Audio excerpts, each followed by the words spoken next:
दाता दुष्ट संग जन देई विधाता। कुछ समय के लिए नरक का वास भी बढ़िया है। महात्मा जी ने लिखा कुछ समय के लिए नरक का वास मिल जाए, परमात्मा दे दे, ब्रह्मा दे दे, स्वीकार है, लेकिन दुष्ट का संग न दे। क्यों न दे? तो नया नया नरक का रास्ता बनवाएगा। नरक में कुछ दिन हमको रहना होगा, थोड़ा हमसे पाप हुआ होगा तो भोग लेंगे, वो चलेगा, कट जाएगा प्रारब्धानुसार। फिर हमको अच्छी योनि मिल जाएगी, कुछ पुण्य किए होंगे तो। लेकिन अगर संग हो गया दुष्ट का तो नित्य नया नया हमसे कुमार्ग का रास्ता बताएगा और नित्य नित्य नरक का जो है आविष्कार कराएगा। इसलिए नरक का वास भी कुछ समय के लिए ठीक है, लेकिन दुष्ट का संग नहीं होना चाहिए कि बहुत घातक होते हैं दुष्ट। और दुष्टों से कब ज्यादा सावधान रहना चाहिए। तो जीवन भर जो हमेशा उल्टा काम किया है, लोगों को परेशान किया है, जीवन भर करने के बाद यदि वो आता है और आप बढ़िया काम एक देखे के ओकरा से मिलता ओकरी द्वारा, हमेशा भगवान के विरोध के लिए, धर्म कार्य के विरोध के लिए एक बेर साधु बनल होगा देख लिया तो उसे और सावधान नहीं, पता ना वो कौन खेला कौन पड़ी। जीवन भर उल्टा करके तो साधु बन गए, खतरा बा, सावधान रही। काजी ने कहा बिगाड़ी का करी, ए पर और सावधान रही। कथा में रात सुनली ना, नकली साधु के असली समझ गई ने भानु प्रताप तो अपन कुल के नष्ट करोने। अब परीक्षित जी असली साधु के नकली बुझ गए तो शराब लेके आज कथा सुने बैठल बने। सुखदेव जी ने कहा है राजन, अपने मन को अपने बस में करने का प्रयास कीजिए। बस में कैसे होगा? तो बस में होगा भगवान का कीर्तन कीजिए, भजन कीजिए, उनकी सेवा में लगाए रहिए। मन को खाली छोड़वे मत कीजिए, एकांत में मत रहिए। एकांत में रहिए तो ये 108 गाने की जो मनिका है किसी पर टांगते रहिए उस मन को। राम राम राम राम राम राम राम राम राम राम राम राम, चाहे जो मंत्र ले लीजिए, क्योंकि सब मंत्र भगवान को ही प्राप्त होते हैं। चाहे शिव जी का मंत्र हो, चाहे विष्णु भगवान का मंत्र हो, चाहे जुगल मंत्र हो, चाहे द्वादशाक्षर मंत्र हो, जो मंत्र है उसका जप करिए, मन उसी में अपना आता जाता रहेगा। एक जीन था, जीन एक सिद्ध कर दिया था एक आदमी, तो जीन सिद्ध कर लिया था तो वह सिद्ध ये करता था कि वो जब पुकारता तो जिंदा आ जाता था और कहता था कि बोलिए क्या करें, तो वो कहता था कि ये काम कर दो, फला को उठा के बुला कर लाओ, तो वो सब काम कर देता था जिन। लेकिन वो कहा था कि मैं सब काम करूंगा, लेकिन यदि आप हमको खाली समय छोड़ेंगे तो मैं आपको मैं बहुत दुर्दशा करूंगा। जिंद कहा और पढ़ले फिर भी तो जिंद सिद्ध कर लिया, काम तो इनको होकर लगा। अब जब करवा करे तुरंत क्षणिक वो कर देता था। अब कौन कार लोग को तुरंत यह जो है कि परेशान।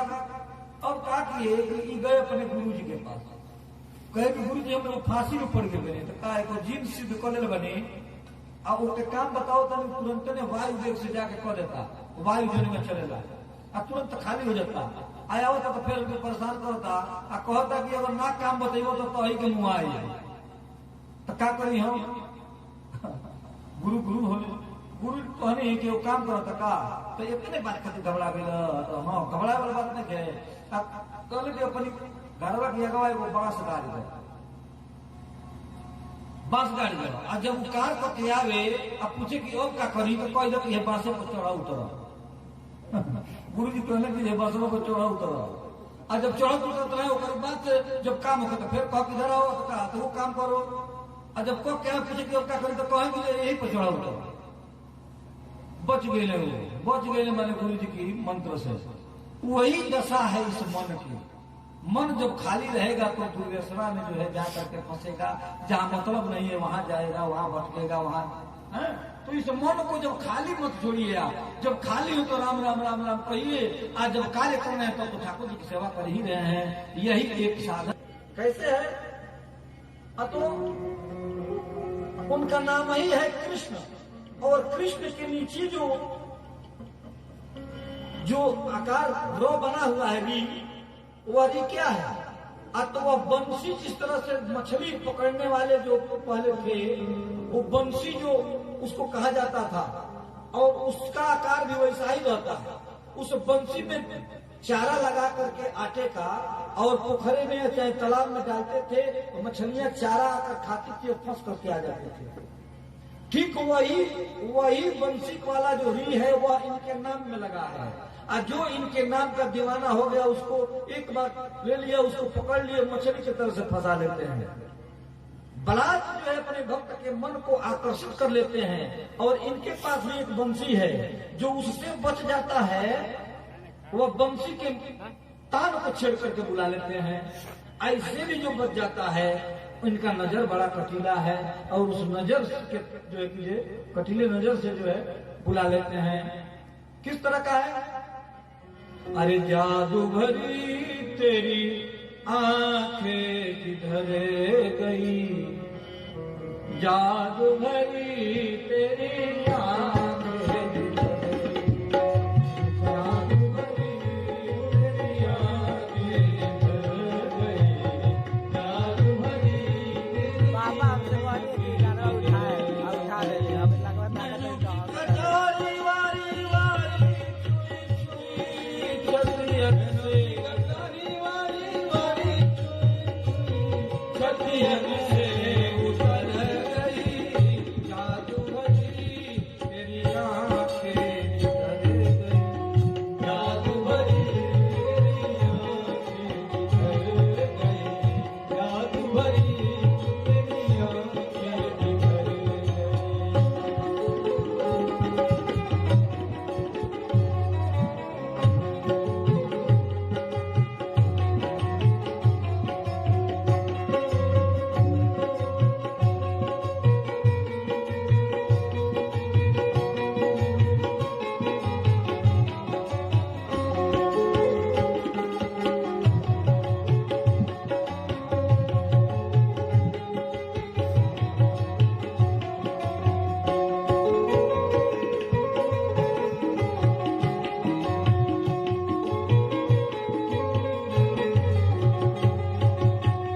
प्रेम की लड़ी अरी दोनों की, बरस परी मोती सी बिखर गई, बरस परी मोती सी बिखर गई।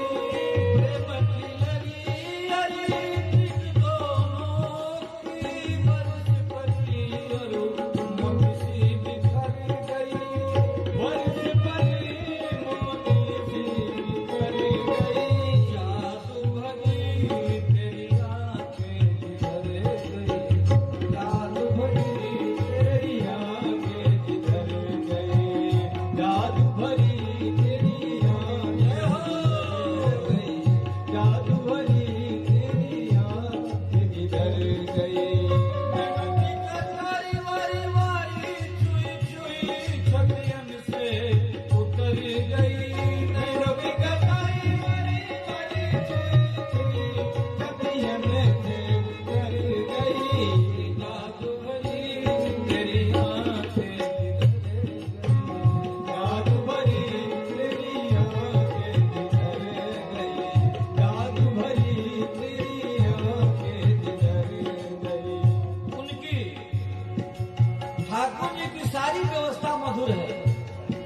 आप लोगों ने मधुराष्टक सुना होगा और नहीं तो कथा में आगे सुनने को मिल जाएगा। अधरम मधुरम बदनम मधुरम वचनम मधुरम, यानी सब कुछ मधुर है परमात्मा श्री कृष्णचंद्र का।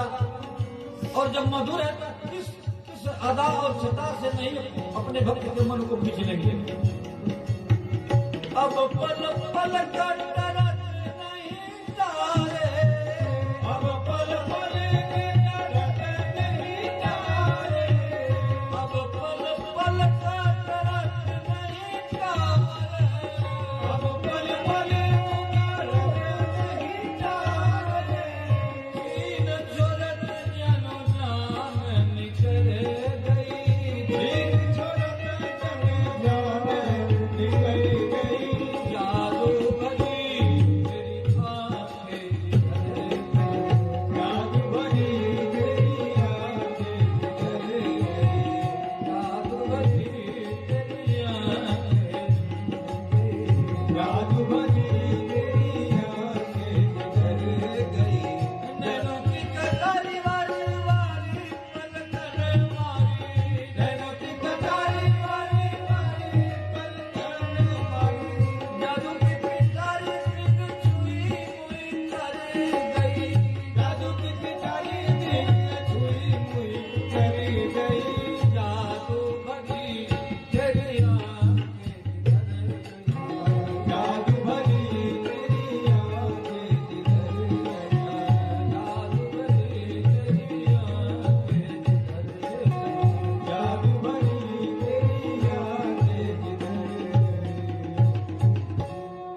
प्रेम से बोलने श्री कृष्ण भगवान की। ये उस परमात्मा की छटाओं का जो है ये फल है। उनकी सारी अदाएं भक्त के मन को आकर्षित कर लेती है। हठात जबरदस्त नहीं भी इच्छा होगी किसी की तो वो छीन लेगा, लेकिन सबसे पहले उस परमात्मा के गुणानुवाद की चर्चा सुननी चाहिए अधिक से अधिक। श्रोतव्य कीर्तव्य से। सुखदेव जी ने कहा कि हे परीक्षित, उस ठाकुर जी की, उस परमात्मा की जिन्होंने पूरी सृष्टि की रचना जिन्होंने किया बनाया, उनकी कथा को अधिक से अधिक सुननी चाहिए, उनकी कीर्तन करनी चाहिए और उसके बाद फिर कहनी चाहिए। पहले सुनिए उसके बाद से आपस में कहिए।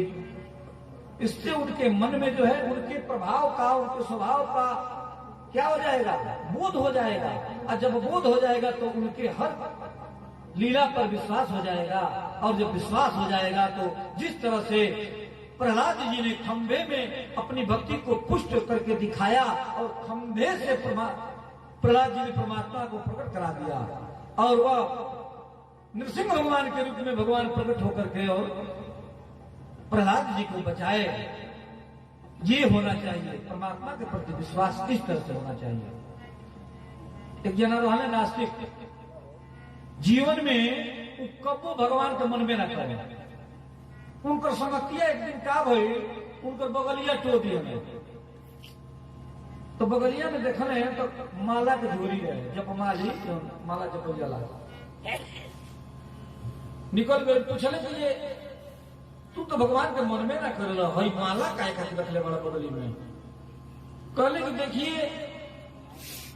वैसे तो भगवान है नहीं, इस सब लोग जो है कैसे ही कहते हैं, लेकिन फिर कभी कभी हम सोचते हैं कि अगर भगवान नहीं होते तो इतने महात्मा और साधु और इतने लोग भगवान का आराधना करते हैं, पूजा करते हैं, माला जपते हैं, करोड़ों की संख्या में, अरबों की संख्या में।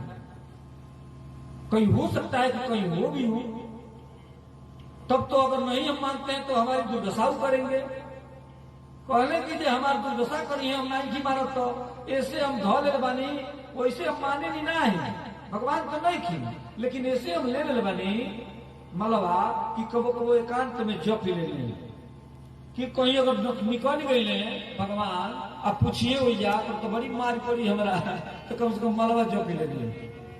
एक तरह के इस तरह का जो है इस संसार में लोग हैं, अपने को मूर्ख मानते नहीं, अज्ञानी है नहीं, ज्ञानी है नहीं, अपने को मूर्ख मानते नहीं, अब दोनों तो कचरा में अपना जीवन बिताते हैं। सुखदेव जी ने कहा है परीक्षित, अपने आप को एक रूप अपने आप को बना लो, या तो मूर्ख बन जाओ नहीं तो ज्ञानी बन जाओ। दोनों में संभव नहीं है जीवन। कब कहां गाड़ी पलट जाएगी दोनों ठीक नहीं किया।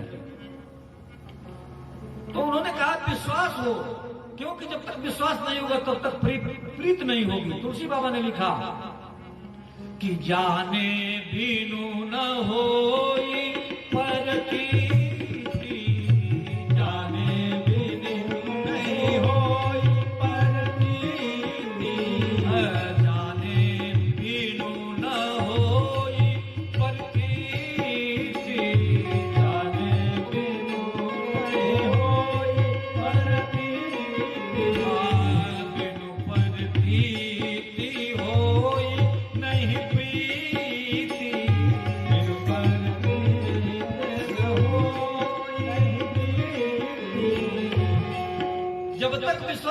तब तक प्रेम नहीं होगा।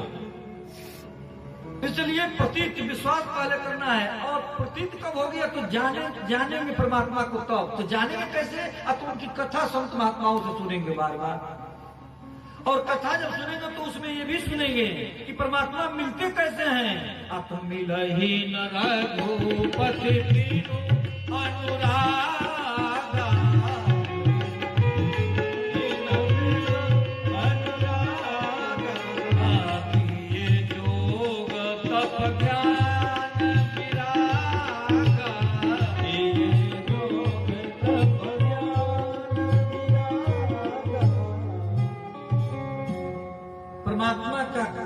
कथा अधिक से अधिक सुनिए और सुनते सुनते जब यह हृदय द्रवित हो जाए, भगवान के चरित्र सुनते सुनते, उनका नाम लेते लेते, उनके लीला झांकी का दर्शन करते करते जब हृदय में कारुण्य भाव जब जग जाए, तो उस समय चोट मारो मन को, कहो अरे दुष्ट मन, ऐसे कृपालु नारायण को छोड़ करके तुम कैसे इस संसार में इस माया के चक्कर में भटक रहे हो।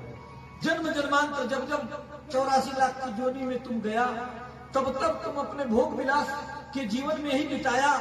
ये मानव का शरीर मिला है, जिस शरीर को देवता सबसे बड़भागी कहते हैं। बड़े भागवान स्तन पावा, सुर दुर्लभ सब ग्रंथन गावा। ये मानव का शरीर मिला, ये देवता को दान करते हैं। बड़ा भागी ये मानव शरीर है, मिला है। मानव का शरीर ऐसे नहीं मिला, भगवान ने कृपा करके दिया है। क्यों कृपा किया? अब तो सारी दुनियों में वह गुण नहीं है जो इस मानव शरीर को प्राप्त करने के लिए परमात्मा के चरण तक जाने का जो व्यवस्था है इस मानव शरीर में। कैसे? तो आहार निद्रा भय मैथुनम च, सभी जीवों में है। भोजन सभी लोग करते हैं, संतान उत्पत्ति सभी करते हैं, पुत्र पैदा सबे करेला, सूतेला सबे, खाला सबे, सब जोनी में प्रक्रिया बा। लेकिन मनुष्य जोनी, मानव जोनी ऐसन बा जौन में एगो विशेष मिलल बा अधिकार का, आत्म मोक्ष के द्वार। मोक्ष मुक्ति पाने का मात्र एक ही मानव को मिला है अधिकार। कैसे? तो बाबा ने लिखा कि बड़े भाग्य मानुष तन पावा, बड़े भाग्य मानुष तन पावा, दुर्लभ सद्ग्रंथ गावा, दुर्लभ सद्ग्रंथ गावा, साधन धाम मोक्ष कर पारा, साधन धाम मोक्ष कर पारा। यह मानव शरीर मोक्ष को पाने के लिए साधन है। मोक्ष की कोठरी में जो ताला लागल बा, वो तालावा के खोले वाला ई चाबी हो। कौन? मानव शरीर। आ चाबी हाथ में लग गई, आ चाबी लगला के बाद भी हम ताला मोक्ष वाला ना खोलनी तो मुक्ति मिले वाला नहीं के। फिर 84 जोनी में हमनी का भटकल गए। तो एक के या तो सबसे ऊपर वाला बना ली, नहीं तो सबसे नीचे तो आई के बाद। ये मानव शरीर के मिलल वाला इस मोक्ष प्राप्त करने का यह एकमात्र साधन है। इसी में प्राप्त किया जा सकता है। मोक्ष किसको कहते हैं? तो अपवर्ग उसको कहा जाता है। अपवर्ग क्या है? न पवर्ग अपवर्ग।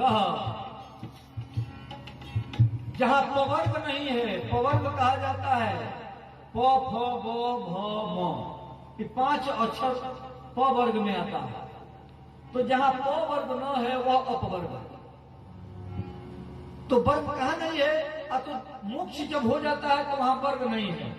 यहाँ हम लोग अनेकों वर्ग में बैठे हैं। स्त्री वर्ग, पुरुष वर्ग, बालक वृंद वर्ग, युवती वर्ग, वर्ग अलग अलग है।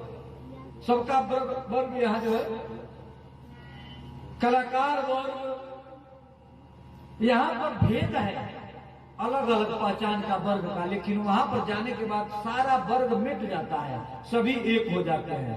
तो जहां पर कोई वर्ग न हो वह अपवर्ग है। और वह अपवर्ग क्या है? तो वही मुक्ति है। किस तरह से? वहां पर क्या क्या नहीं है? तो प माने पतन। वहां पर पतन, वहां पर जाने के बाद जीव का पतन नहीं होता है। जो जीव मुक्त हो जाता है वह उसका पतन नहीं होता। और वहां पर फलासा, फल का आशा नहीं है। पतन नहीं है, फलासा नहीं है, बंधन नहीं है किसी प्रकार का कि यही करना है आपको। एकदम बंधन मुक्त हो गए, बंधन नहीं है। भय नहीं है। इस संसार में जो मृत्यु का सबसे बड़े ज्यादा भय क्या है? मृत्यु का भय है। किसी को शत्रु से भय है, किसी को पशु से भय है, किसी को किसी से भय है, किसी को अपने घर के मुखिया से भय है कि हम ये कार्य कर रहे हैं, पता नहीं वो क्या करेंगे आएंगे तो। और सबसे बड़ा भय मृत्यु का है इस संसार के प्राणियों का। तो वहां पर मृत्यु का भी भय नहीं है। वहां पर जाने के बाद सब भय मुक्त हो जाता है। तो पतन फलासा,